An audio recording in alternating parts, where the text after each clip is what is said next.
Hello, Charlotte Savages. I'm ready to come to North Carolina. I'm so excited that we're finally going to be able to do Savage Race Charlotte on December 5th, 2020. It has been a crazy year for you. It's been a crazy year for me. It's been a crazy year for our industry. But guess what? We're doing Savage Race events. We have come up with a plan that allows us to comply with the North Carolina's latest order. It involves being very careful about how we spread out the race starts, and so that we have just small groups going every 5 minutes. We've used this plan for 5 other events this year, and we met with the medical director of Mecklenburg County last week, reviewed our plan with her, and she was on board with it. She said that she feels like our plan is in compliance, and so hey, we're going to do it. We're going to do this thing. And so for those of you who wish to come out on the 5th, let's go race. If you didn't feel comfortable, we gave a window of time where you could transfer to a future event. But if you're getting this email, I think you're still signed up, and so we're doing this thing. So listen, I want to just kind of send this video to make sure that you understand. A lot of you have done Savage races before, and I want you to kind of understand some of the differences. The race experience itself out on the course is not a whole lot different than it's been in the past, other than the way we spread the waves out. But there are some differences about how you check in and when you can come in, and the fact that you need to wear masks in the festival area, stuff like that. Has changed. So want to go over that stuff. First of all, since the event was postponed, it was supposed to be earlier this year in May, and since we moved it to December because of COVID, it may be cold on December 5th. It's hard to know, but it's generally this time of year it's a lot colder than it is in May, and that might be an understatement. But that's what we needed to do to have this event. So it's going to be on December 5th. And because of that, and because we don't have as many people coming to this event as we have in prior years, we have made the decision to start the event a little later, so that a little later in the day, so it can have some time to warm up. We've been starting everything everywhere else this year at 8 a.m., but we want to give it 2 more hours to let the day warm up a little bit, and just the difference between 10 or 15 degrees, you know, when it's 40 or 50 degrees outside, can make a big difference for your experience at the event. So we're doing everything we can to try to make this the best as possible. So the first event wave of the day is going to be at 10 o'clock, and that's going to be part of the pro wave. So speaking of pros, I'm going to give sort of a general overview of everything I want to hit about the event. But then at the very end, I'm going to give a little section about the pro wave. So if you're signed up for open, you don't need to stick around for that, and I'll just let you know when we get to that point. All right, so the most important thing when you show up, you want to know what time your start is. In order to comply with the state orders, we're not allowed to, or we're not able to let people in earlier than 45 minutes before their start time. So with start time, you will be assigned a start time, but also if you're trying to run with a team, you can run with them if you can show us that you're part of their team. But don't show up much earlier than, or don't show up earlier than 45 minutes before your start, because we're just going to have to ask you to wait in your car or stay in the parking lot. We won't let you into the race grounds until 45 minutes before your heat. So if you're signed up for pro, for example, 10 a.m. first start, you could get in at 9:15.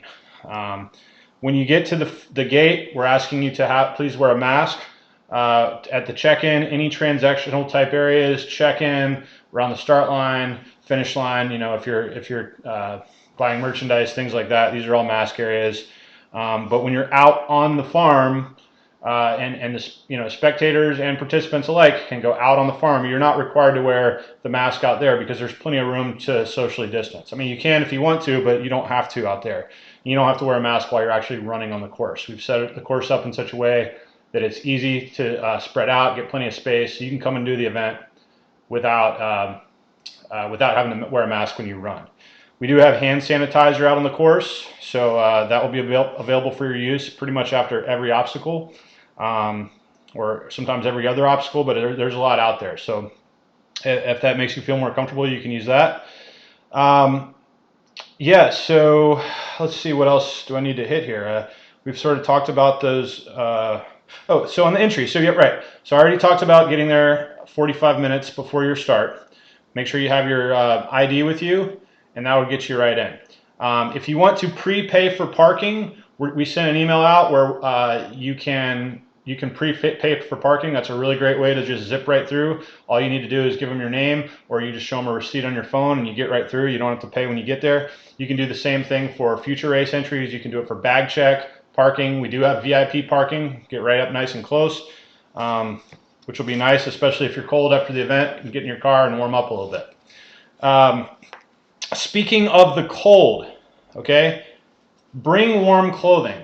I would recommend, if I were going to run in this race on the 5th, I would have a big duffel bag filled with sweaters, blankets, all that kind of stuff for when you finish the event.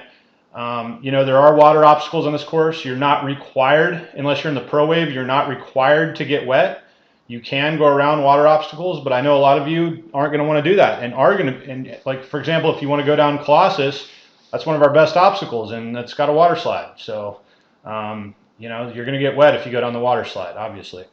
I would, if it's 40 degrees outside, you know, you're going to be popped up on adrenaline when you're running in the race. You'll probably feel okay. You'll probably feel okay while you're racing. But when you get to the finish line and you start cooling down, you're going to want to have something warm to put on. So I would just recommend bring blankets, bring hoodies, bring whatever you want to wrap yourself up in at the end of a cold race. Bring that. And we do have bag checks, so you can check those things on site, or you can leave it out in your car and go get it after the race. It's completely up to you. I'm sorry, I'm jumping around a little bit here, but I'm just kind of explaining things as they hit me. So another thing is, if you're sick, don't come to the event.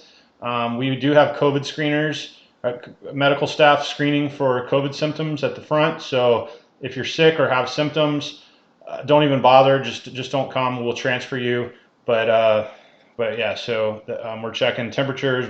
We're visually looking for symptoms, and we're asking the CDC's questionnaire for everyone who's coming in.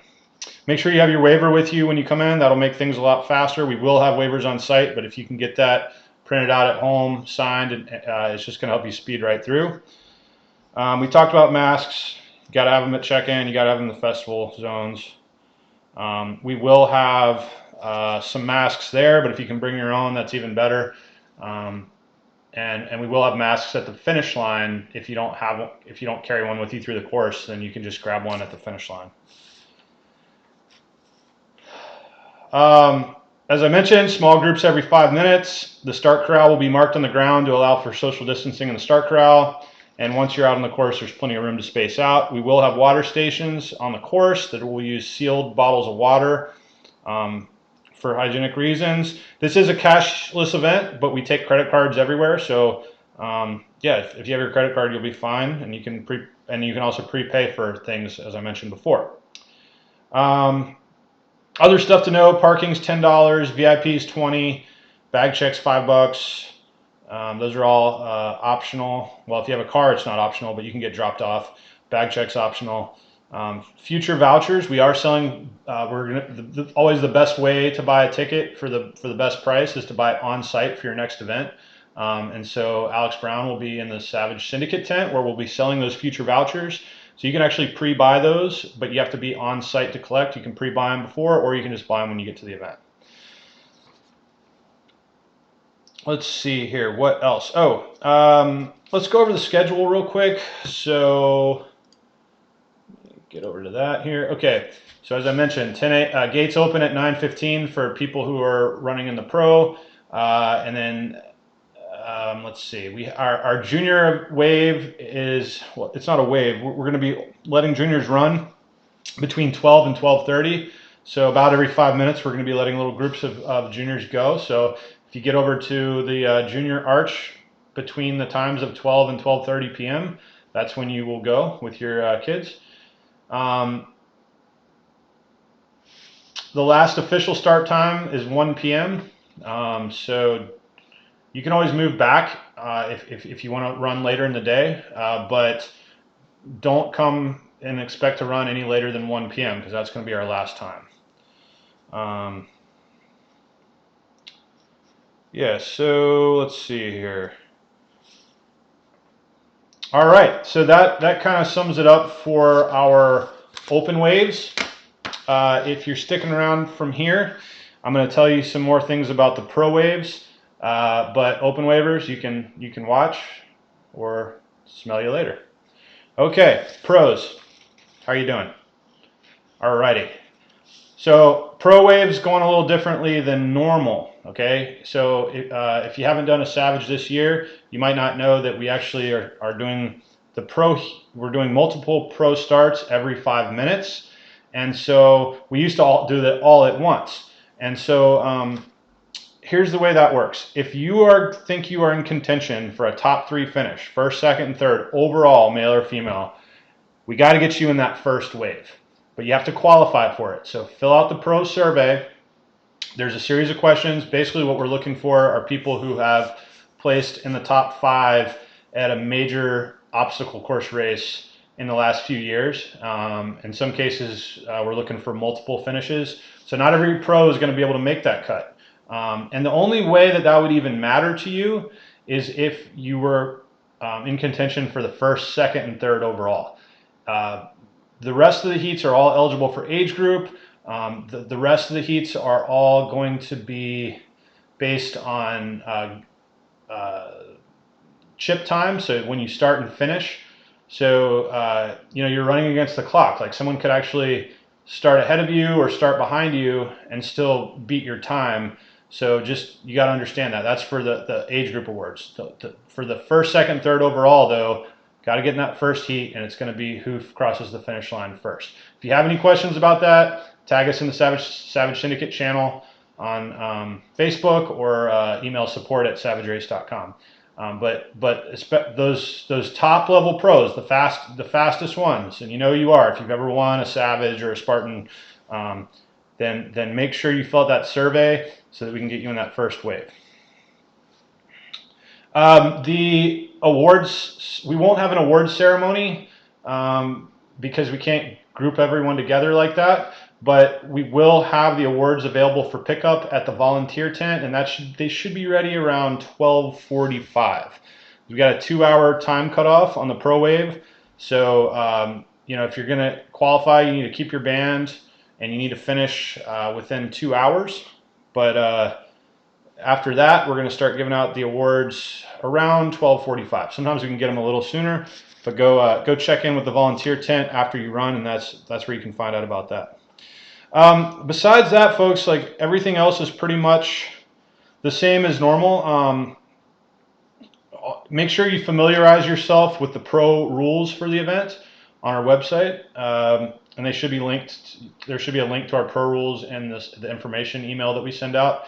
But it's on you to know the obstacle rules. Okay, so even let's say I'm out there shooting the live. You might ask. This has happened before, where a pro will ask me a question. I personally don't have all the pro rules memorized, and it's your job as the competitor to know that stuff going into it. I mean, we will try to help you, and I will answer questions and try to help you to the best of my ability. But in the end, if just for example, I was out on a course, you put me on the spot with a rule question, and I tell you the wrong thing, I'm gonna feel really bad about it. But unfortunately, it's still on you to know those rules before you go out, and that has happened before. So I just want to give that disclaimer. So study those rules, and that's it, folks. So thanks so much. Can't wait to see you last Savage Race of 2020. It's been a weird year, but hey, we're working, we're happy, and next year is going to be even better. So love to see you guys on December 5th. All right. Love you.